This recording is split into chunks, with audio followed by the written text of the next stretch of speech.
My name is Robert Lerrigo. I am a gastroenterologist, just graduated fellowship from Stanford, and I have a special interest in inflammatory bowel disease. Yeah, with Myisha, one of our Gali Health ambassadors again. What skin conditions are common with IBD?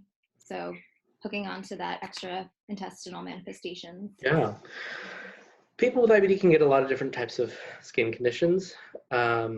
And I think in your general clinic visit, your gastroenterologist should ask you about at least a few of them, or at the very least ask you, do you have any new rashes or any new skin issues that you've developed since the last time I saw you?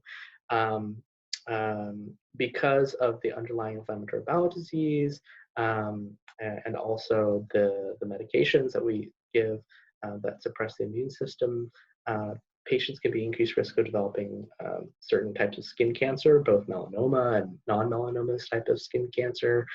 They can develop plaque psoriasis as well, kind of thickening, it's like kind of scaly thickening of the skin.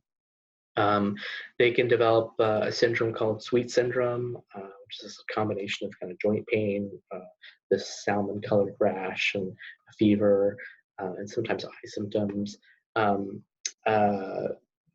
There's another one called the erythema nodosum, which is kind of a painful rash that can develop anywhere, particularly over the shins.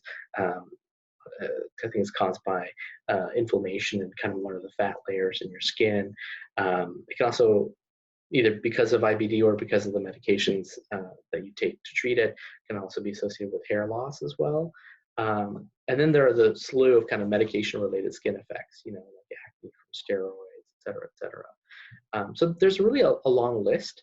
I think if you are developing skin conditions that are quite bothersome, they're not going away, then it's something you should talk to your gastroenterologist about. You'll likely get a referral to a dermatologist. There are different treatments that are available, and it's important to know that sometimes our medications can cause different types of skin conditions as well. I have a quick follow-up to that. For patients who have stomas and have like peristomal skin conditions, Mhm. usually is the best physician to see still the GI, or can they be Yeah. referred to a dermatologist? Yeah, that's a really good point.